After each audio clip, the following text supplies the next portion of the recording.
എന്താണ് വൂക്ക ലോകം? വെല്ലുവിളികളും അവസരങ്ങളും. ഇന്ന് നാം ജീവിക്കുന്നത് അതിവേഗം മാറുന്ന, അനിശ്ചിതത്വം നിറഞ്ഞ, പ്രതിസന്ധികളും സാധ്യതകളും നിറഞ്ഞ ഒരു ലോകത്താണ്. ഈ ലോകത്തെ നിർവചിക്കാൻ ഉപയോഗിക്കുന്ന ഒരു ശക്തമായ പദമാണ് വൂക്ക. വൂക്ക എന്നതിലെ വി വോളറ്റൈലിറ്റിയെ സൂചിപ്പിക്കുന്നു, മാറിക്കൊണ്ടിരിക്കുന്ന സ്വഭാവം. യു അൺസെർട്ടനിറ്റി, അനിശ്ചിതത്വം. സി കോംപ്ലക്സിറ്റി, സങ്കീർണത. എ ആംബിഗ്വിറ്റി, അവ്യക്തത. ഈ പദം ആദ്യമായി ഉപയോഗിച്ചത് അമേരിക്കൻ സൈന്യമാണ്. ശീതയുദ്ധത്തിന് ശേഷമുള്ള ലോകത്തിലെ അനിശ്ചിതത്വം വിവരിക്കാനാണ് ഈ പദം അമേരിക്കൻ സൈന്യം ഉപയോഗിച്ചത്. പക്ഷേ ഇന്ന് വൂക്ക എന്ന ആശയം ബിസിനസ്, വിദ്യാഭ്യാസം, സാമൂഹികം, രാഷ്ട്രീയം തുടങ്ങി എല്ലാ മേഖലകളിലും പ്രാധാന്യം അർഹിക്കുന്ന ഒന്നാണ്. വോളറ്റാലിറ്റി, അതിവേഗം മാറുന്ന ലോകം. നാം കാണുന്ന ലോകം ഓരോ ദിവസവും പുതിയ മാറ്റങ്ങൾ കൊണ്ടുവരുന്നു. ഉദാഹരണത്തിന് AI വന്നതോടെ എത്രയോ തൊഴിൽ മേഖലകൾ പുനർനിർവചിക്കപ്പെടുകയാണ്. ടെക്നോളജി, തൊഴിൽ വിപണി, കാലാവസ്ഥ എല്ലാം തന്നെ അനിശ്ചിതത്വത്തിലാണ്. ഇന്നത്തെ ജോലി നാളെ ചിലപ്പോൾ ഇല്ലാതാകാം. ഇന്നത്തെ അറിവ് നാളെ പഴകിപ്പോകാം. ഇതാണ് വോളറ്റാലിറ്റി, അതിവേഗ മാറ്റത്തിൻ്റെ ലോകം. അൺസെർട്ടനിറ്റി, ഉറപ്പില്ലാത്ത നാളെ. ഇന്നത്തെ വിദ്യാർത്ഥികൾക്ക് ഭാവിയിലേക്ക് ആവശ്യമായ തൊഴിൽ നൈപുണ്യങ്ങൾ എന്താണ് നേടേണ്ടത് എന്ന് കൃത്യമായി പറയാനാകില്ല. കോവിഡ് പാൻഡമിക് നമ്മെ പഠിപ്പിച്ച വലിയ പാഠം ഇതാണ്. ജീവിതം അനിശ്ചിതമാണ്. എന്നാൽ ഈ അൺസെർട്ടനിറ്റി നമ്മെ കൂടുതൽ തയ്യാറാകാനും പുതിയ വഴികൾ തേടാനുമാണ് പ്രേരിപ്പിക്കുന്നത്. കോംപ്ലക്സിറ്റി, സങ്കീർണമായ ബന്ധങ്ങൾ. ലോകം ഇപ്പോൾ പരസ്പരം ബന്ധിതമാണ്. ഒരു രാജ്യത്തിലെ സംഭവങ്ങൾ മറ്റൊരു രാജ്യത്തിൻ്റെ സാമ്പത്തികവും സാമൂഹികവുമായ എല്ലാ അവസ്ഥകളെയും ബാധിച്ചേക്കാം. കാലാവസ്ഥാ വ്യതിയാനം, ആഗോള താപനം, സാമൂഹിക മാധ്യമങ്ങൾ, ആഗോള വ്യാപാരം എല്ലാം ചേർന്ന് മനുഷ്യന്റെ ജീവിതം അത്യന്തം സങ്കീർണമായ ഘടനയായി മാറിയിരിക്കുന്നു.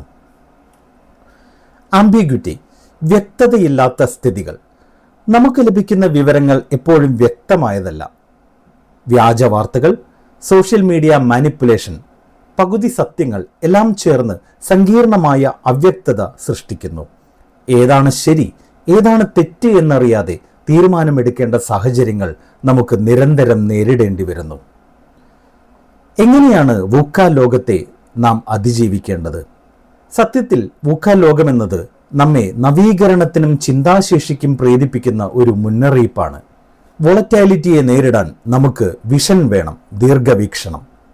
അൺസെർട്ടനിറ്റിയെ മറികടക്കാൻ നമുക്ക് അണ്ടർസ്റ്റാൻഡിംഗ് വേണം, അവബോധം. കോംപ്ലക്സിറ്റിയെ നേരിടാൻ നമുക്ക് ക്ലാരിറ്റി വേണം, വ്യക്തത. ആംബിഗ്വിറ്റിയെ മറികടക്കാൻ നമുക്ക് അജിലിറ്റി വേണം, വേഗതയും ഊർജ്ജസ്വലതയും. അങ്ങനെ വൂക്കയ്ക്ക് മറുപടിയായി നമുക്ക് വൂക്ക 2.0, അതായത് വിഷൻ, അണ്ടർസ്റ്റാൻഡിംഗ്, ക്ലാരിറ്റി, അജിലിറ്റി എന്നീ കഴിവുകൾ നേടേണ്ടതുണ്ട്. ഈ അവസ്ഥയിൽ വിദ്യാർത്ഥികളും യുവജനങ്ങളും എന്താണ് ചെയ്യേണ്ടത്? വൂക്ക ലോകത്തിൽ നിലനിൽക്കാൻ നാം പഠിക്കേണ്ടത് എന്താണ്?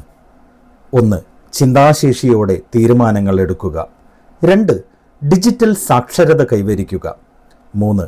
മാനവ മൂല്യങ്ങൾ നഷ്ടപ്പെടാതെ സാങ്കേതിക വിദ്യയെ ഉപയോഗിക്കുക. 4. വെല്ലുവിളികളെ അവസരങ്ങളാക്കുക. യുവതലമുറയ്ക്ക് ഇതാണ് അവസരം. മാറുന്ന ലോകത്തോട് ചേർന്ന് നിൽക്കാനുള്ള ശക്തിയും പുതിയ ലോകം സൃഷ്ടിക്കാനുള്ള ദൗത്യവും യുവാക്കളാണ് ഏറ്റെടുക്കേണ്ടത്. മാറുന്ന കാലത്ത് വിദ്യാർത്ഥികൾ ആർജിക്കേണ്ട നൈപുണ്യങ്ങൾ എന്താണ്? അതിവേഗം മാറുന്ന വൂക്ക ലോകത്ത് വിദ്യാർത്ഥികൾക്ക് പുസ്തകജ്ഞാനത്തെക്കാൾ ഏറെ ആവശ്യമായത് ജീവിത നൈപുണ്യങ്ങൾ അഥവാ ലൈഫ് സ്കിൽസ് ആണെന്ന് നമ്മൾ തിരിച്ചറിയണം. മാറുന്ന കാലത്തെ പേടിക്കാതെ അതിനെ മനസ്സിലാക്കി അതിനൊപ്പം മുന്നോട്ട് പോകാൻ നാം പഠിക്കണം. വൂക്ക ലോകത്തോട് ചേർന്ന് നിന്ന് പ്രവർത്തിക്കാൻ അഡാപ്റ്റബിലിറ്റിയും റെസീലിയൻസുമാണ് വിദ്യാർത്ഥികൾ കൈവരിക്കേണ്ടത്. ഇവിടെ നിലനിൽക്കാൻ വിദ്യാർത്ഥികൾക്ക് മാറ്റങ്ങളെ സ്വീകരിക്കാനുള്ള ധൈര്യവും തിരിച്ചടികളെ അതിജീവിക്കാനുള്ള ശക്തിയും വേണം.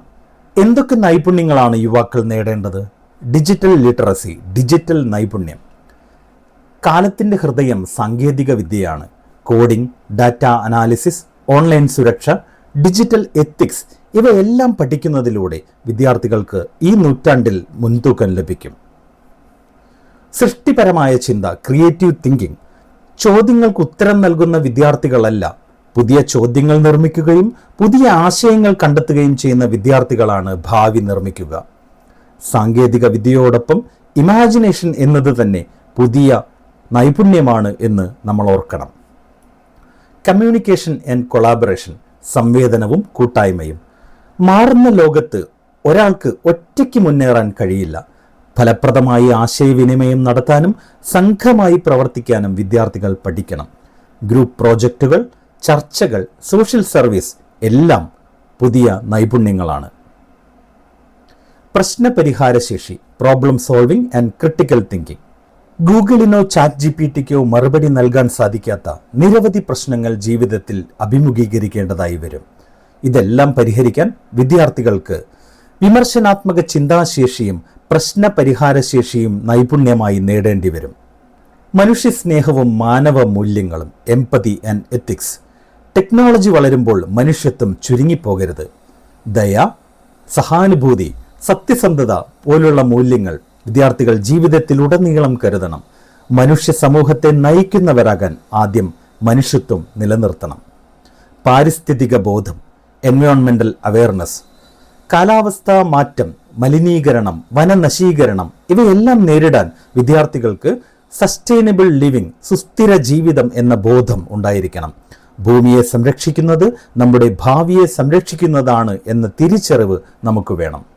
ചുരുക്കത്തിൽ ഇന്നത്തെ വിദ്യാർത്ഥികൾ മാർക്കുകൾ നേടിയാൽ മാത്രം പോരാ, മനുഷ്യ സമ്പത്തായി വളരാനും കൂടി പഠിക്കണം. ആധുനിക വിജ്ഞാനം, ആത്മീയ മൂല്യങ്ങൾ, സാമൂഹിക ഉത്തരവാദിത്തം ഇതിൻ്റെ എല്ലാം സംയോജനമാണ് ഭാവിയിലെ വിജയത്തിൻ്റെ രഹസ്യം. ഭാവി അതിനായി തയ്യാറെടുക്കുന്ന യുവാക്കളുടേതാണ്. അതുകൊണ്ട് തന്നെ വിദ്യാർത്ഥികൾക്കെല്ലാം മാറുന്ന കാലത്തിനൊപ്പം മുന്നേറാനായി ഈ നൈപുണ്യങ്ങൾ വളർത്താം.